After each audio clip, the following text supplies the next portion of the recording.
4차 산업혁명에 따른 사회 전반의 급격한 변화에 발빠르게 대응하기 위해서는 기존 교육 방식의 총체적 혁신이 필요합니다.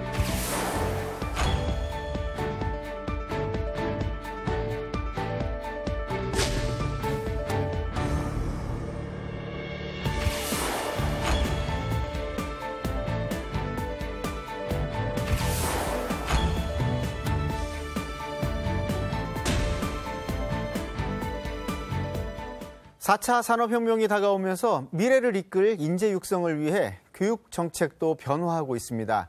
이기봉 교육부 기획조정실장과 2017년 교육부 핵심 개혁 계획에 대해서 알아보겠습니다. 어서 오세요. 안녕하세요. 네, 안녕하십니까. 많이 바쁘신데 나와주셔서 감사드리겠고요. 네. 우선 지난 4년 동안 학생 중심의 교육개혁을 추진해 오셨습니다. 지난 한 해를 한번 평가해 보신다면 어떨까요? 네. 교육부는 지난 4년간 꿈과 끼를 살리는 행복교육을 정책 방향으로 삼고 6대 교육개혁 과제를 차질 없이 추진해 왔습니다. 네.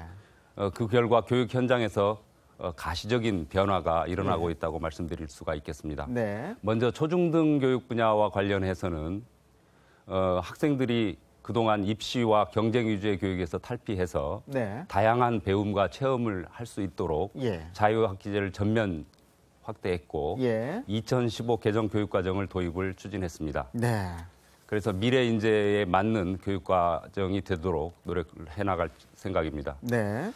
두 번째로 고등교육 분야와 관련해서는 학령 인구가 급감하기 때문에 구조개혁을 실시했고 1차 구조개혁 평가, 대학 평가를 통해서 약 4만 명 정도의 정원 감축을 이뤄냈습니다. 이런 양적인 감축뿐만이 아니고 사회 수요에 맞는 학과 개편을 유도하는 등 그 대학의 질적 개선에도 힘썼다고 할 수 있겠습니다.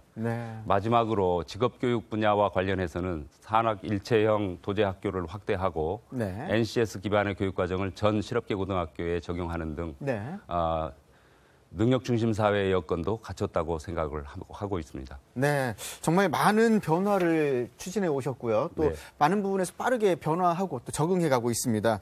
교육개혁 추진 결과 이제 교실 수업에서부터 또 우리 사회 전반에 이르기까지 사실 긍정적인 변화가 이끌어지고 있는 상황입니다.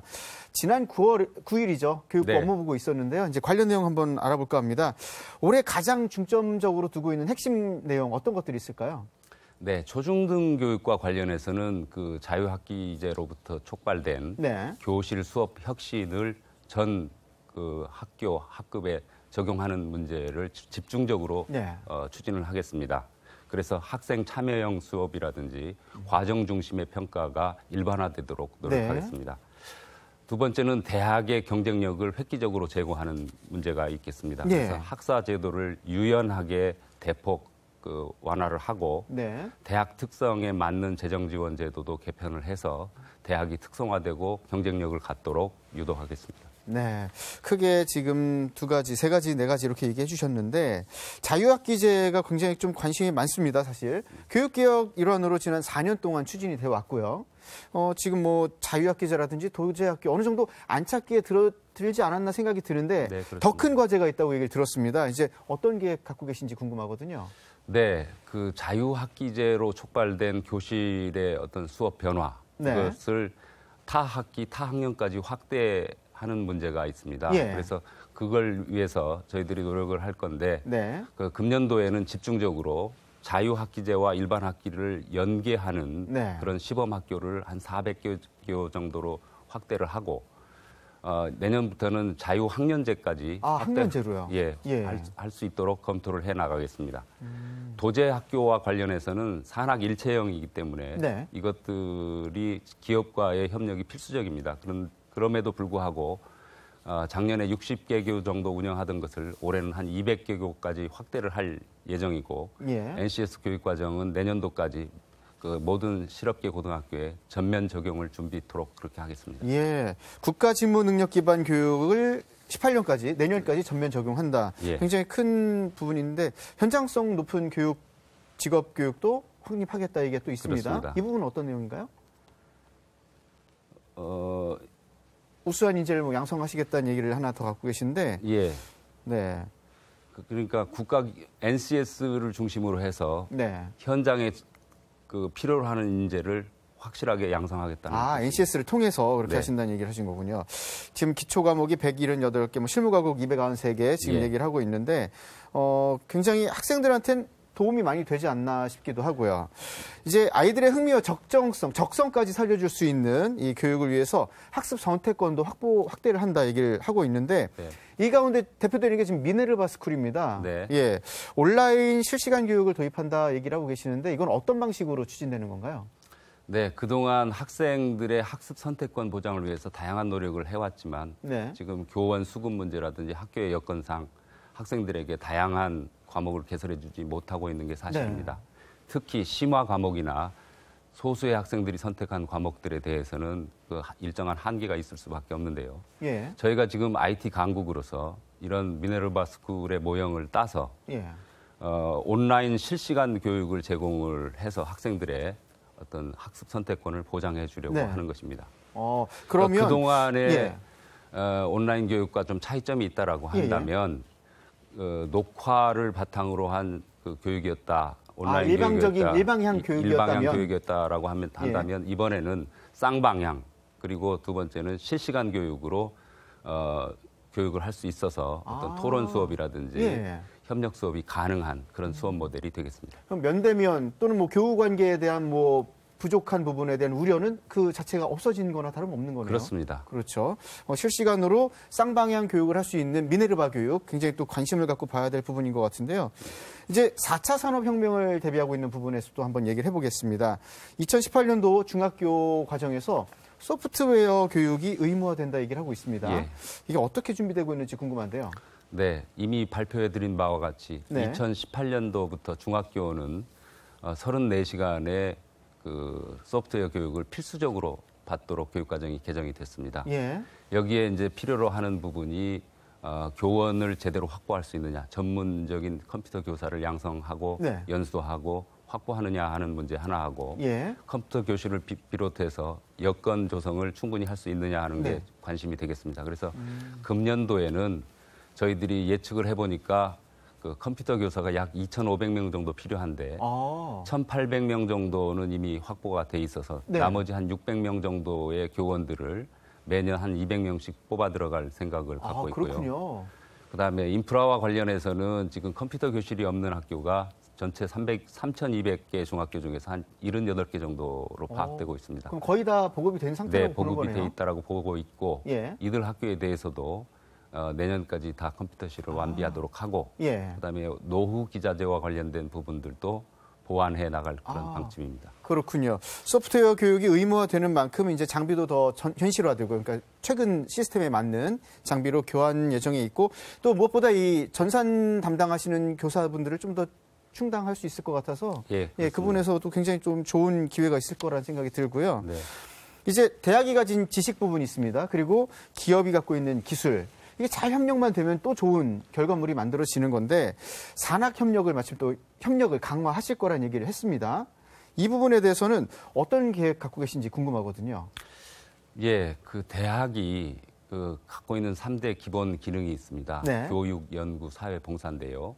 교육과 연구에 대해서는 많은 노력들이 있었지만 네. 산학협력, 사회 봉사와 관련돼서는 지금까지 우리 대학들이 좀 미미한 기능을 수행했다라고 볼 수밖에 없어서 예. 이번에 저희 부에서 산학협력을 최우선 과제로 설정을 하고 네. 되도록이면 대학이 중심이 돼서 그 산학협력을 조금 더 그 활성화시키기 위해서 네.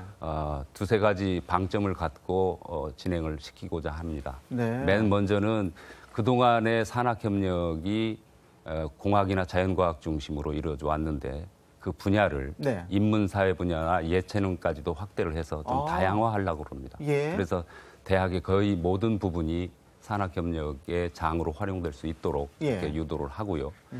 두 번째는 지금까지 그 대학이 갖고 있는 원천 지식이나 기술이 사업화되지 못했습니다. 네. 그래서 핵심을 대학이 갖고 있는 그 원천 기술이나 특허의 사업화로 네. 기술 이전이 촉진될 수 있도록 해서 네. 기업이 좀 도움을 받고 우리 경제도 좀 나아질 수 있는 방향으로 적극적으로 지원을 할 예정이고요. 예.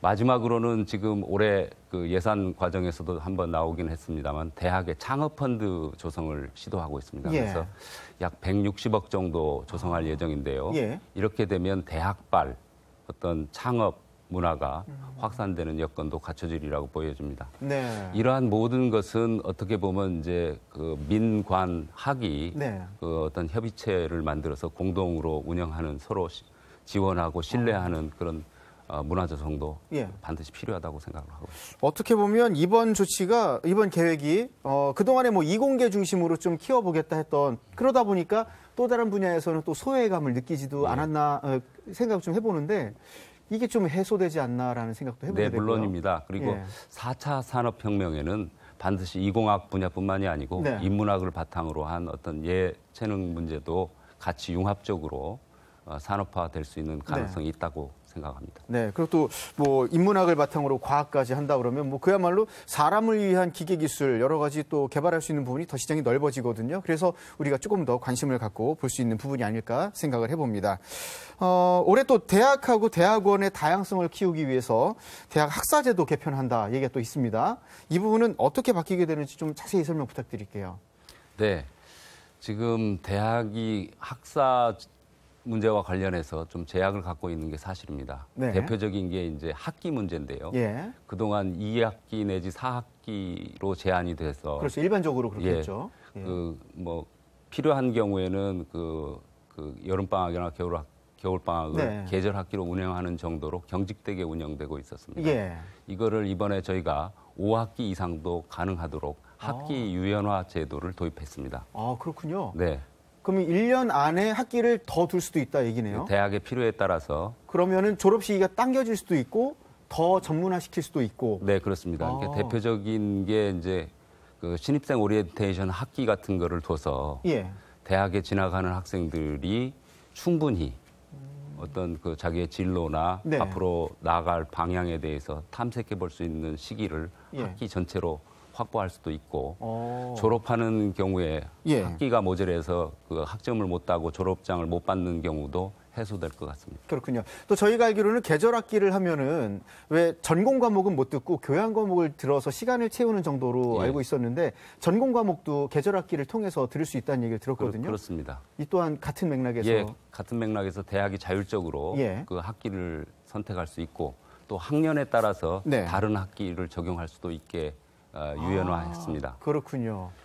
두 번째로 예. 그 학기 문제를 좀 더 활성화시키기 위해서 집중 이수제라는 제도를 도입을 했습니다. 집중 이수제도요. 예, 그러니까 원칙적으로 네. 대학의 학기가 15주 이상으로 정하도록 돼 있고 예. 15주 이상으로 정한다는 것은 학점을 따기 위해서는 15주 이상 수업을 들어야 된다는 것인데 예. 이거를 집중적으로 단축해서 아. 4주 과정이나 8주 과정으로도 학점을 딸 수 있도록 집중 이수제를 도입했다는 것입니다. 그렇군요. 뭐 기간이나 의무적으로 시간을 채워야 된다는 느낌보다는 필요하다면 집중해서 네. 들을 수 있다라는 어떤 합리적인 부분으로 이해가 네. 되는 부분이네요.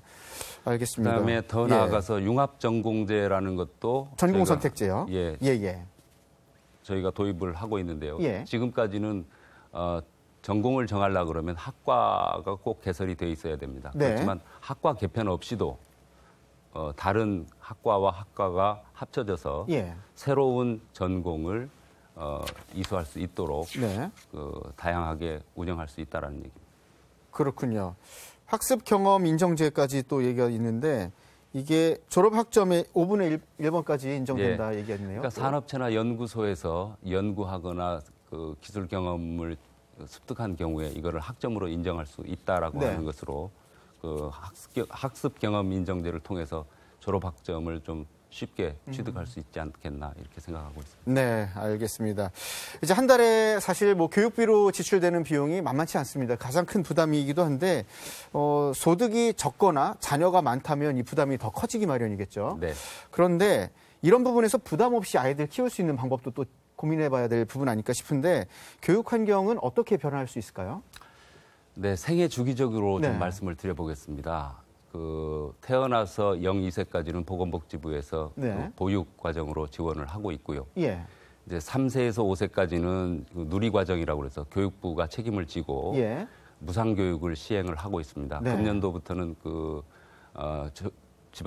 지방 정책 특별회계라는 것을 네. 도입을 해서 안정적으로 재원이 확보될 수 있도록 장치를 마련을 했습니다. 예. 그다음에 초등학교 저학년과 관련해서는 돌봄 기능이 여전히 필요해서 네. 초등 돌봄 서비스도 확대할 방침이고요. 네.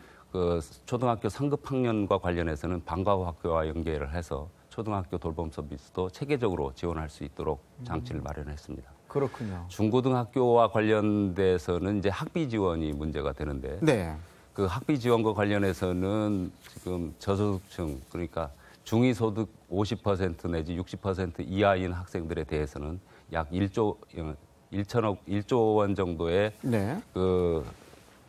교육비 지원을 통해서 네. 학비가 없어서 중고등학교를 못 마치는 경우는 예. 없도록 예. 저희들이 성심껏 지원을 할 예정입니다. 예. 대학과 관련해서도 이미 소득과 연계된 장학제도를 확립을 해서 네. 거의 반값 등록금을 완성했다라고 말씀을 드릴 수 있겠습니다. 그렇군요.